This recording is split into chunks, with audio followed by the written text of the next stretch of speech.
Welcome to Microprogressions. I'm Chica, Amada. and we are here. This is a brand new show we're doing. We kind of wanted to provide a space for us to just have conversations to move us forward. You guys might be wondering, well, microprogressions.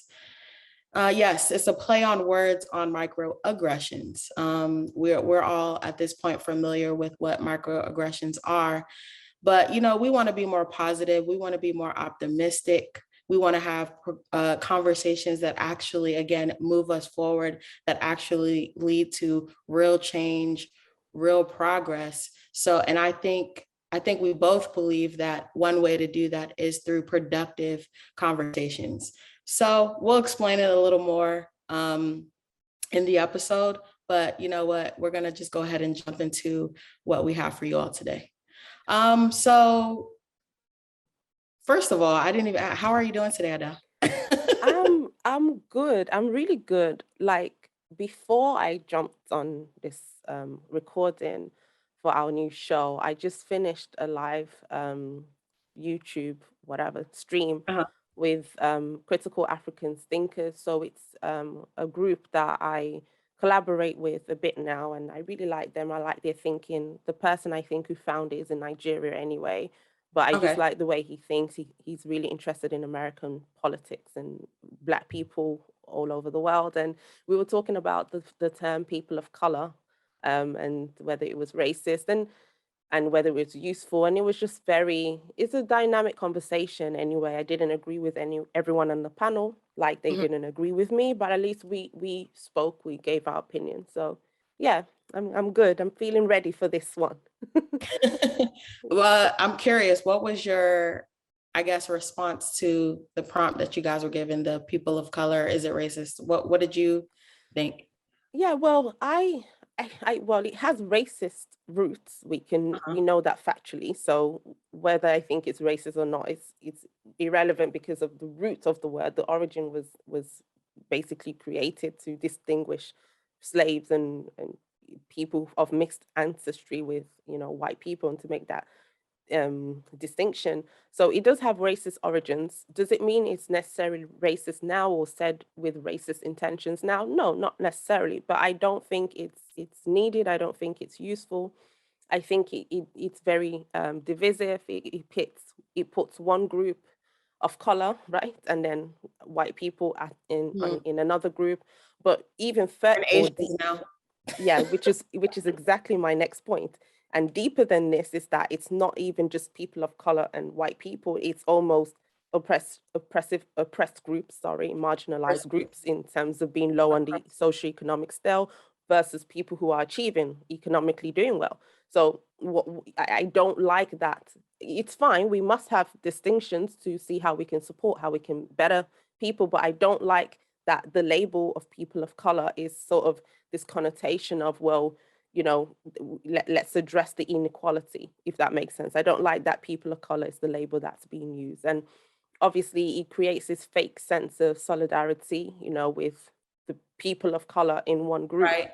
It's very it's almost like it's an artificial thing, because many people of color in this group don't even see themselves as of color. They see themselves as whatever their nationality and Right. ethnicity is, right? So it's forcing upon us to have this identity marker that many of us don't have, like with other words, white and Black and everything else. But I think people of color is just a waste of everyone's energy and breath, really.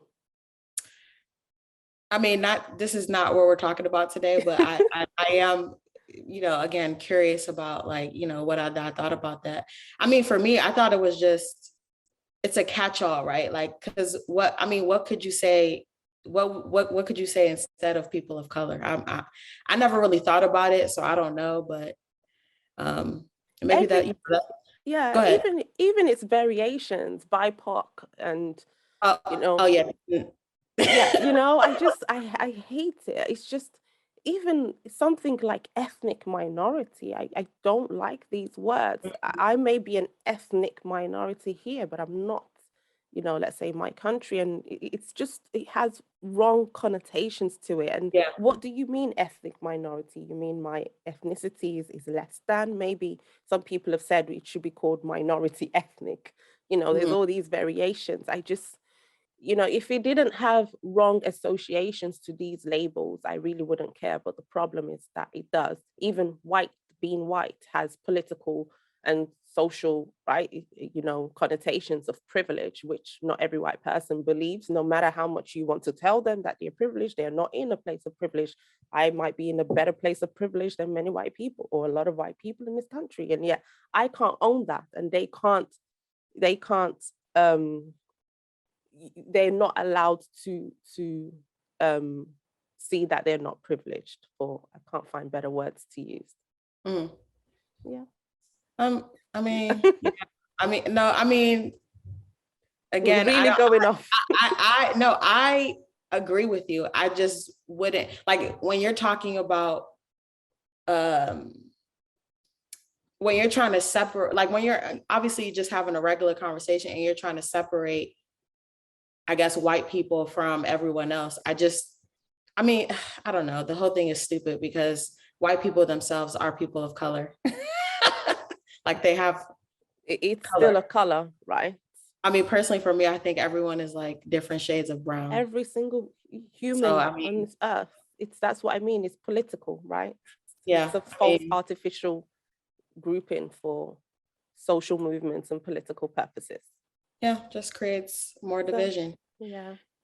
But yeah, So all right, so let's dive into what, we're going to be talking about today. Um, should we stop talking about racism? Now, both of us have our own, respective platforms. You're doing your thing on your platform where you talk about racism. You talk about why, it's something that, aids in really just dividing us. And, we keep harping on it from time and time again.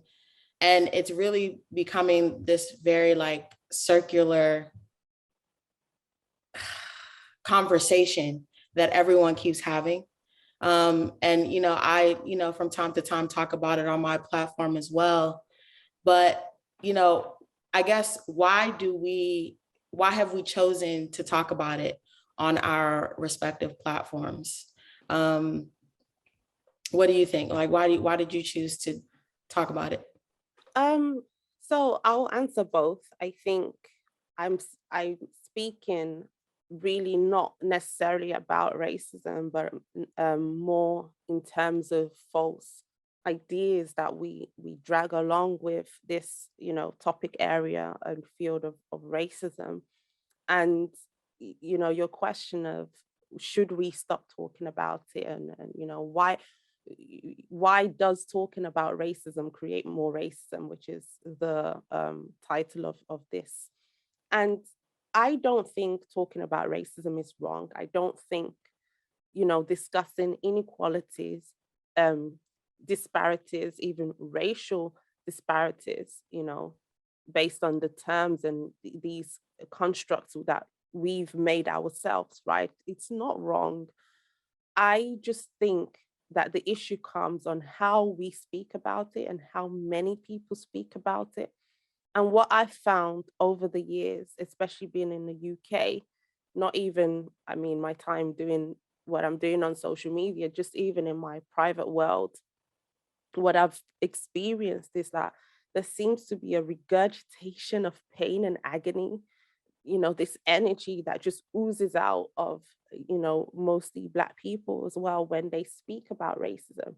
And it's like, for me, anything you discuss with such pain associated with it, but constantly as well, it does more harm than good, especially to your mental health, to your psyche. And that's why I think it just needs to happen a little bit less, or if it continues to happen, there needs to be a little bit more objectivity, needs to be less generalization, you know. Mhm.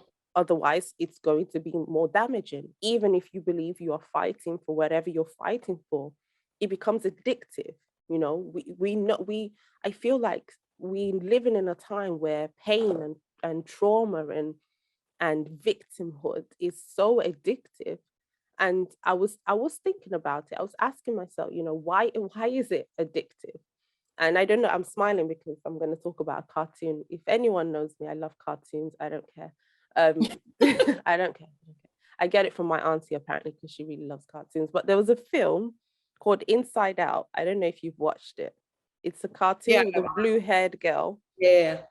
and she has four emotions: jealous, fear, anger, happiness, and sadness. And if you know and if you remember quite well, happiness, this character of happiness was trying to solve the problem, was trying to help them find their way back home, and she couldn't. And then I can't remember fully, but they got sadness on the case, and happiness was like, no, she can't do anything. She's sadness. And what they found is that sadness, what it does is that it brings people to your aid. It brings people to comfort you. It brings people to sympathize with you. And with all of this does come some kind of help, whether it's temporary or not, whether it's not real lasting solutions. And, you know, it brings all these things. So what happens is that there's this obsession with, I want to stay in a state of, I'm not saying this is what even Black people will do, but I just feel that when there's a talk around racism, there's little of solution based, and there's a lot of blaming, there's a lot of negativity, there's a lot of fault finding. And for me, I think it's a waste of time talking about something that, you know, you're not seeking an objective solution to. And many may say, well, there's no solution because white people need to leave places of power and all these other things. Well, the problem I find with that is that it's a very racism is not one-sided all the time, and having this binary way of looking at it. You know, we can say in the UK and the US, which the majority is white, you have a different dynamic to other countries where the majority isn't white, if that makes sense. So I think talking about it is fine, it's good. But I think talking about it in a way that racism is responsible for every negative outcome suffered by a, ironically, person of color, I think See, you didn't know what to say there. I use it for use it. Like I said, I don't have problems with these terms because I don't have anything attached to it. I don't think people of color are oppressed, you know, I believe we have agency and all these other things that I'm sure we'll talk about today. What do you think? So I also don't think that there is an issue talking about racism. I do think that, again, back to your point of that binary way of thinking about racism, or like, you know, society kind of having this script for people of color to kind of read off of, like people of color are supposed to, or Black people are supposed to feel this way about racism. And here's the thing, racism is a bad thing. It's horrible. Like, obviously there are varying degrees of it. There's some racism that you can ignore, and then some that should definitely, absolutely be addressed and looked at. And, you know, if whatever extreme form of racism, if it needs to be handled within the criminal justice system, then that needs to happen. But again, assigning all of the problems that we have and the root of those problems to racism, I mean, it's kind of, it doesn't really put the onus on where the actual problems are stemming from.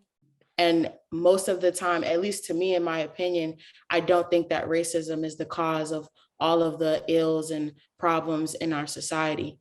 So should we stop talking about it? No, at least I'm not, because, you know, the funny thing is, I used to not be a fan of repeating things over and over and over again. Like, if I make a point, cool, I'm good with it. If I hear someone make a point, I heard you make your point, you know, I'm good. But now I see why people harp on things over and over again, because yes, you have an audience that already knows your viewpoint, your perspective on things, but you still have so many other people that have not heard what you're trying to say, right? Because they're so attached to whatever worldview that they, subscribe to, or, or even through these repeated conversations, you're probably going to have a different viewpoint that you hear or see, or there's something else that you could that could stem from the conversation. So there's always that constant learning that's happening when you're having these repeated conversations. So no, I don't think racism I don't think we should ever stop talking about it. At least I'm being biased here, at least from the standpoint that I think we're coming from. And I'm not saying that the other side of the racism argument is not valid, because it is, again, because racism is alive and well. I just don't think it's alive and well as much as other people think it is.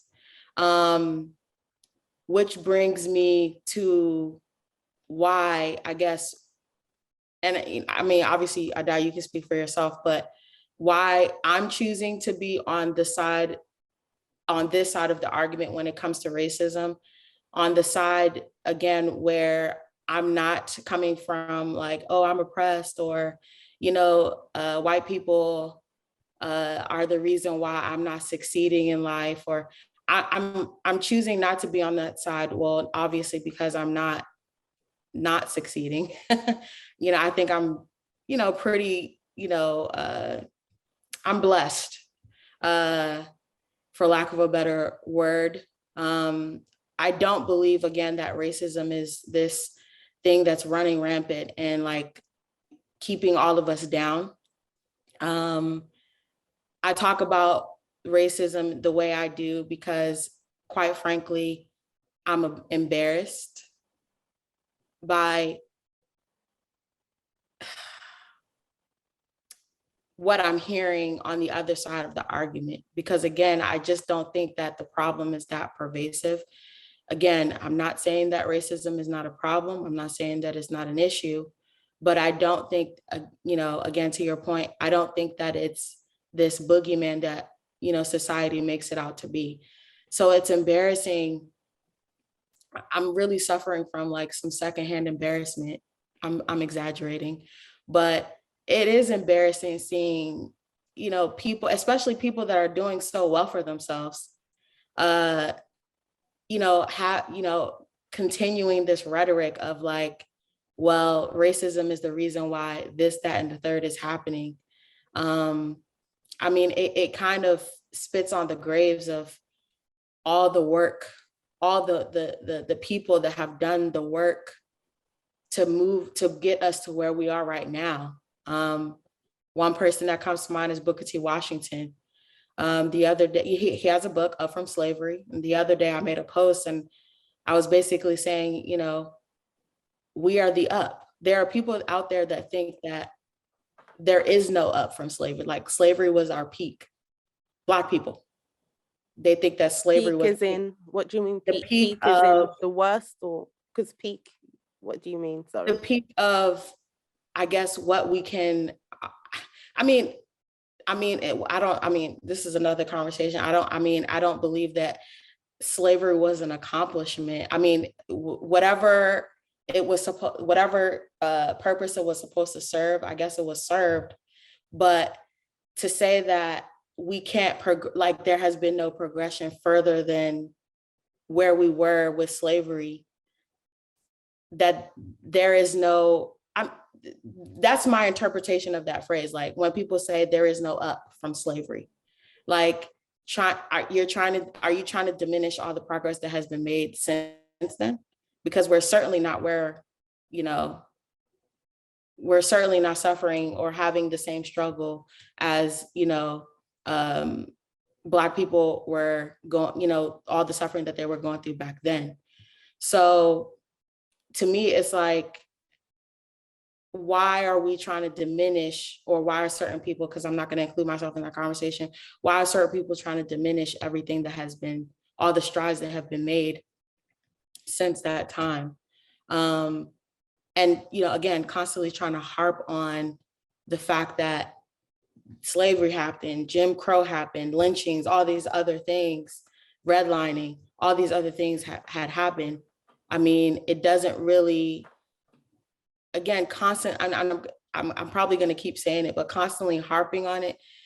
Like, what does it do?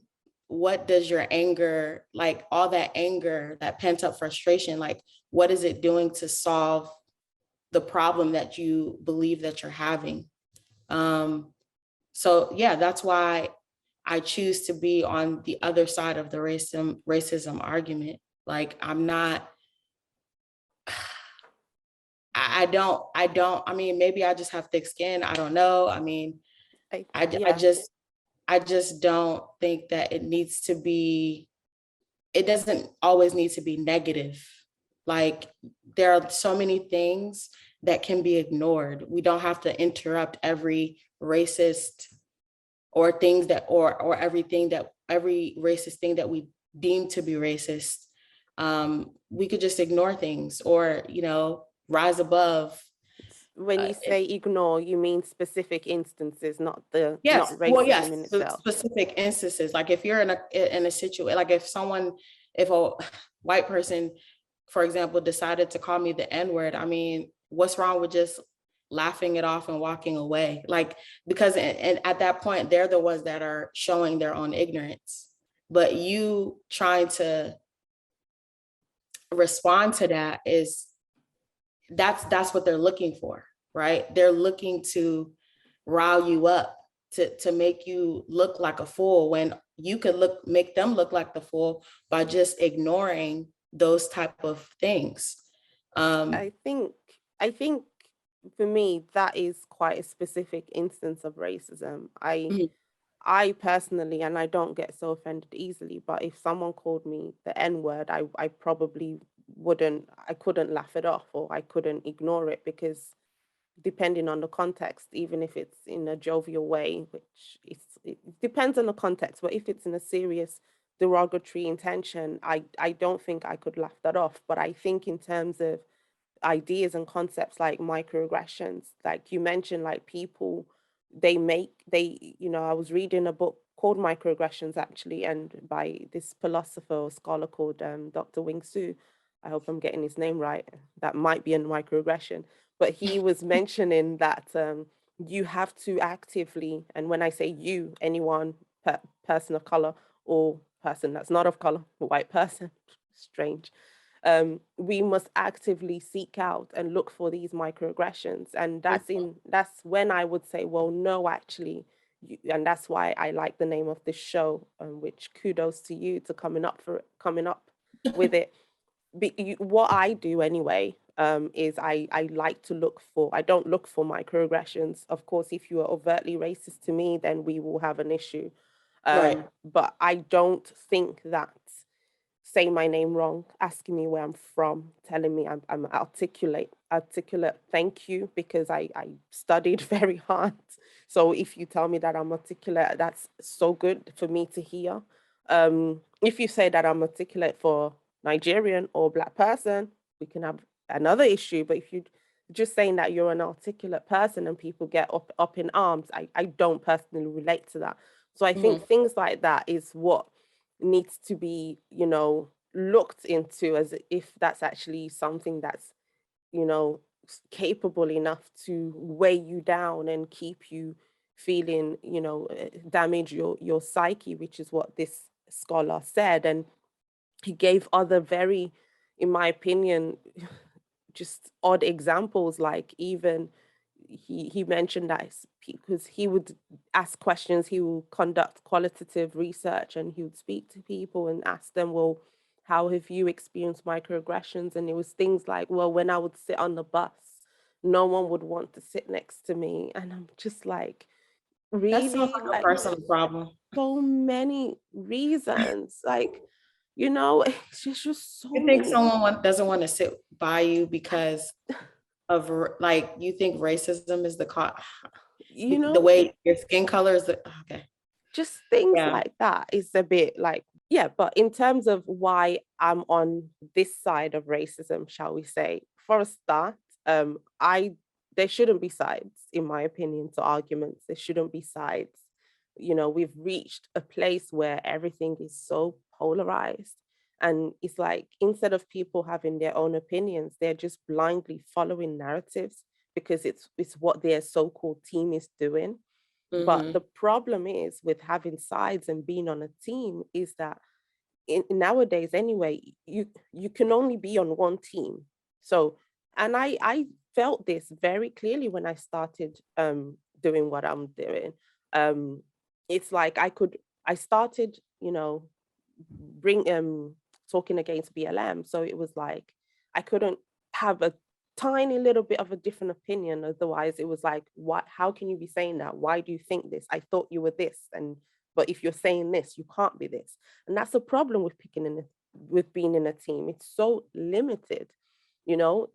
It's like There's no nuance. there's no nuance. You just stick rigidly because you don't want to affect this sense of belonging. I did feel a sense of belonging when I started speaking out and, you know, doing different voice, which is what I'm back to doing now. I did feel a sense of belonging. Oh, there's so many people that think like me, but you can get lost in that as well. And that's why even I wanted to have this show, because you know we have pretty much the same views, but we can have differing or you know different types or whatever, and that's not really common anymore. People are just parroting what you know politicians are saying, their group is saying, their so-called spokespeople are saying, and no one knows what they're They're talking talking about. about. No one knows anything, you know. And okay, but for argument's sake, why I'm on this side, Mhm. for argument's sake. But what is this side, or what is the other side that I'm on? So, what do they believe? They believe things like racism is, you know, this omnipresent thing that permeates all areas of society. And I don't believe this. I think this is just a clever way to pit groups against groups and have quite simple reasons for actually quite complex problems, like you mentioned. You know, it's like, well, this group is at the bottom, racism. It's racism. You know, everything becomes, you know, or racism becomes a scapegoat for negative things. And when what that happens is that if you pin it on something, if you pin something complex on something simple, then you don't have to go further. You don't have to look deeper because Mhm. racism is the ultimate sin. It's the ultimate evil. So if you say something is racism, why do you need to look past that?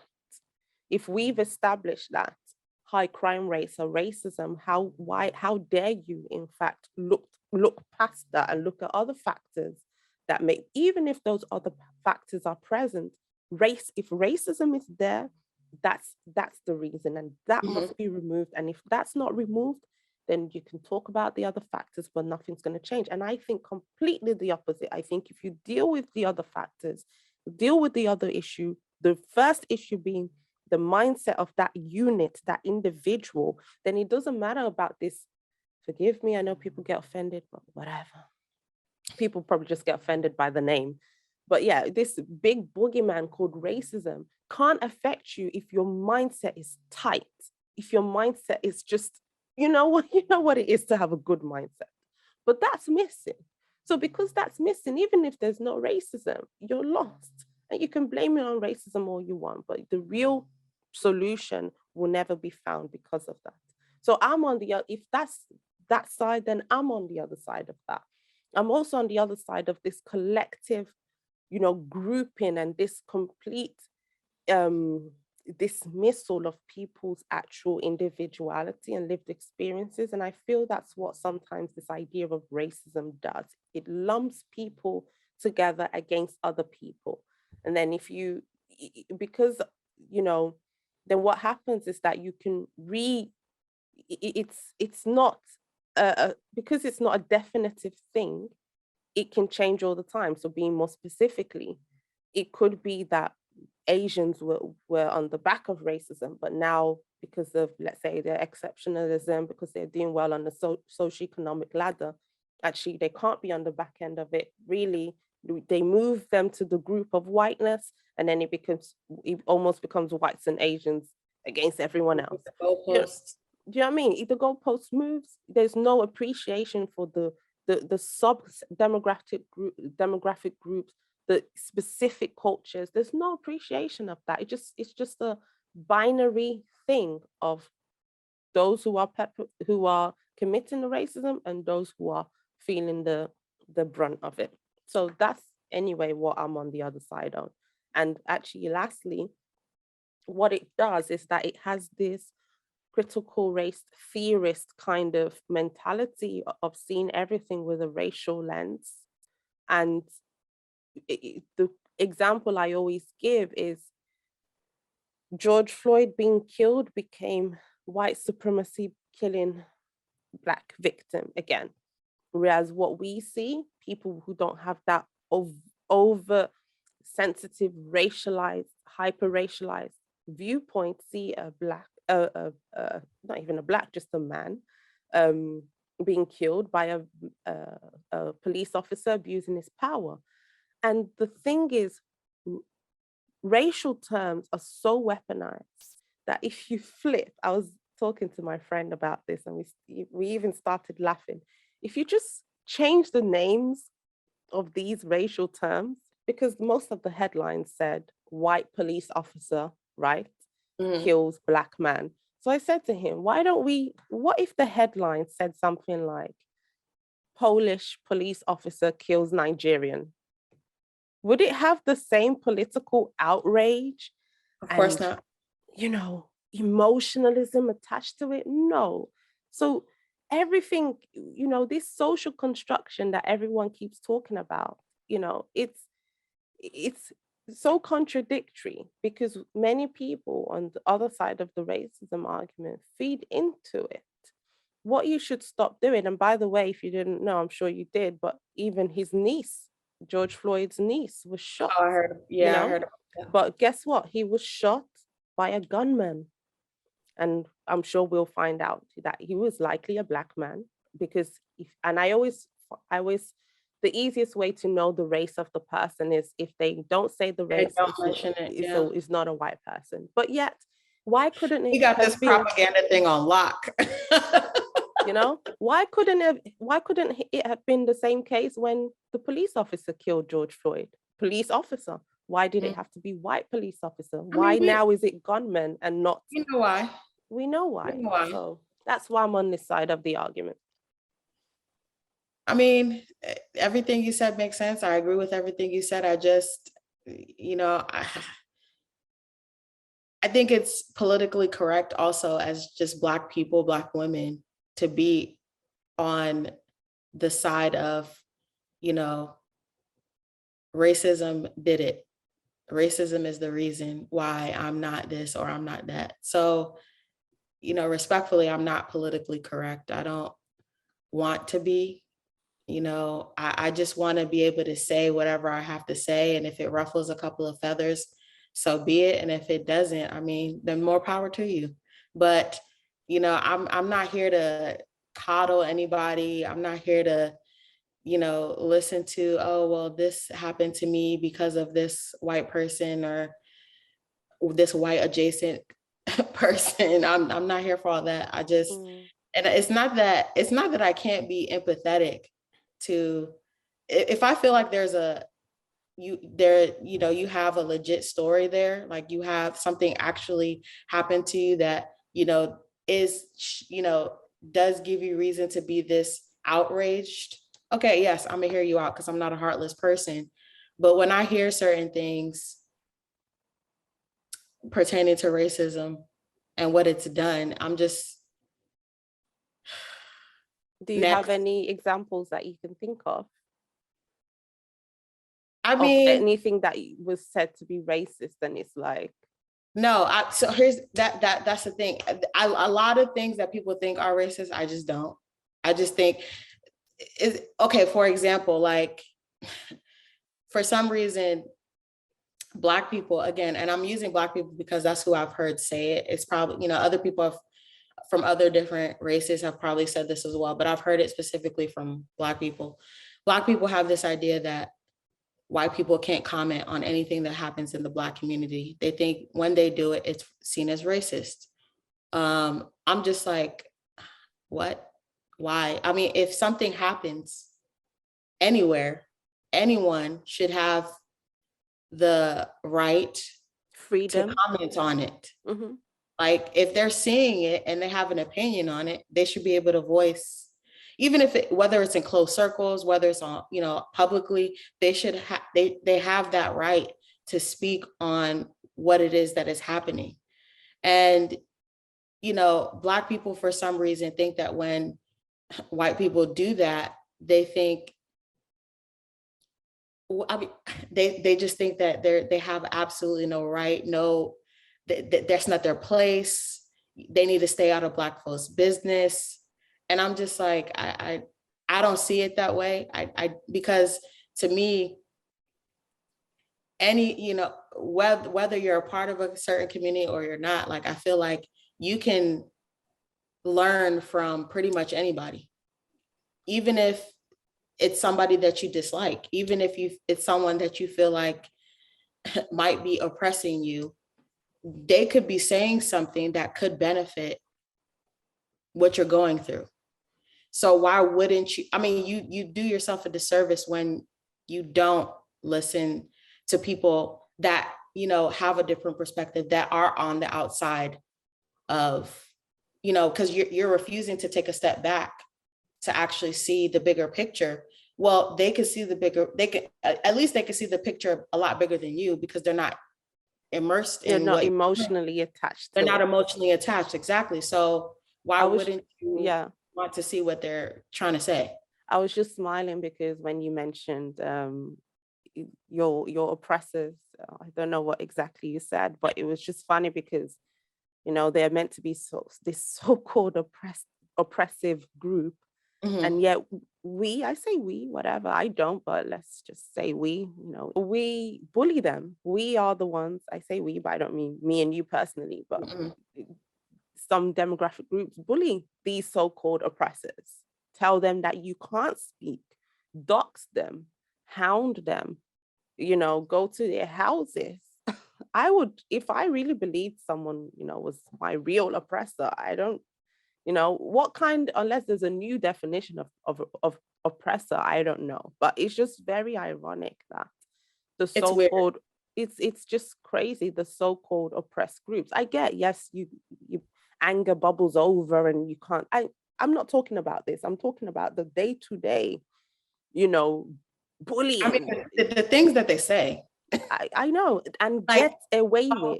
White people would never get away. The things that come out of their mouths. It just rolls off the tongue. I was watching casual conversation. Yeah.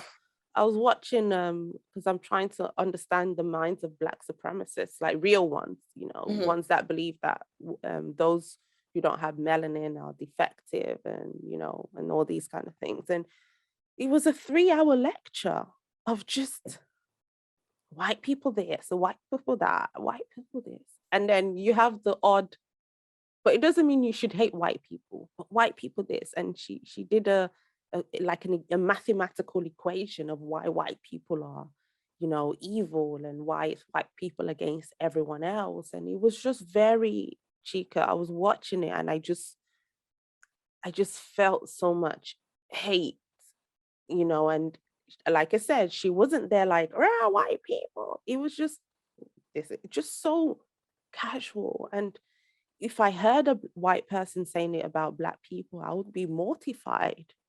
But you hear a Black person or whoever else, because even Asian people said it and whoever else, and it's not a big deal. In short, it's not a big deal because they are allowed.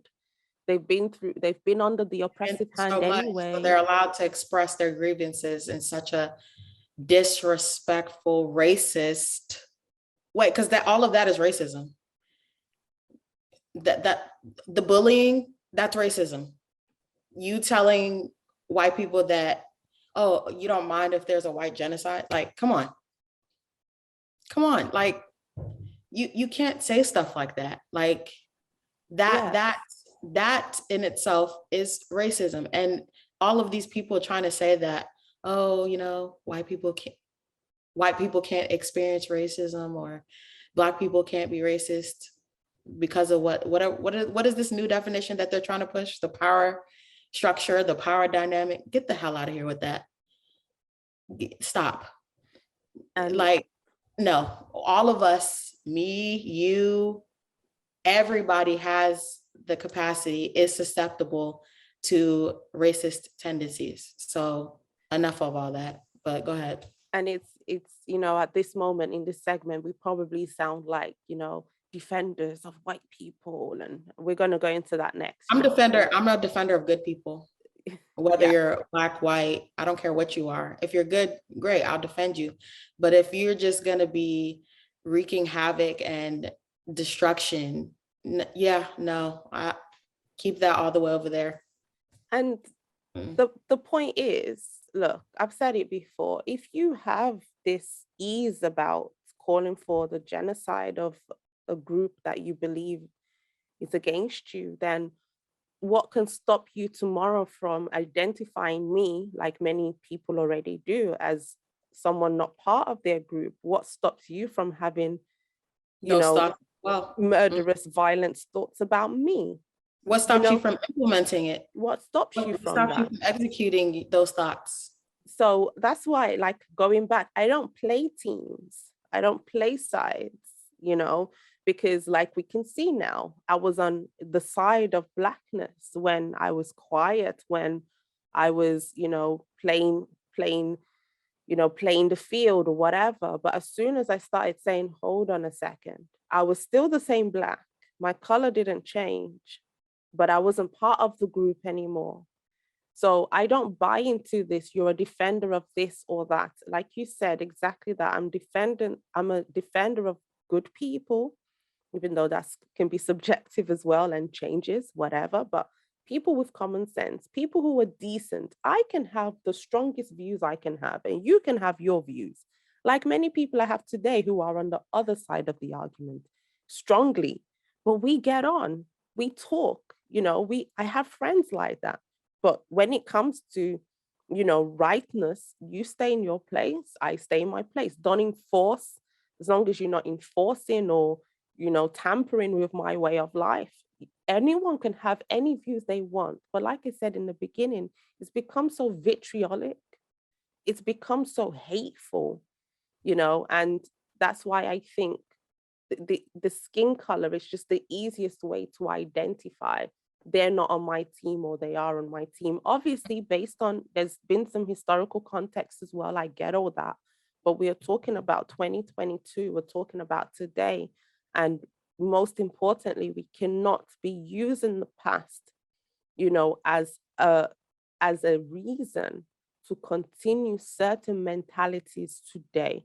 Even going back to the people of color thing. And my friend we were disagreeing, but he was saying, well, there's a lot of historical context to the word people of color. I said, and there's a lot of historical uses. And I said, you keep going to history, but there are things actually being implemented now, which is the thing of Asians in Washington not even being people. Things are happening today, but I feel that there's not an understanding. You keep saying it's the past, it's the past. No, these things, this ideologies that you're concocting is from now. Focus on now. Yes, slavery, colonialism, imperialism, all these things happened. Some effects still trickle down to today. I get it. But to act like it's the reality based on that time, I think it's wrong or not fully correct.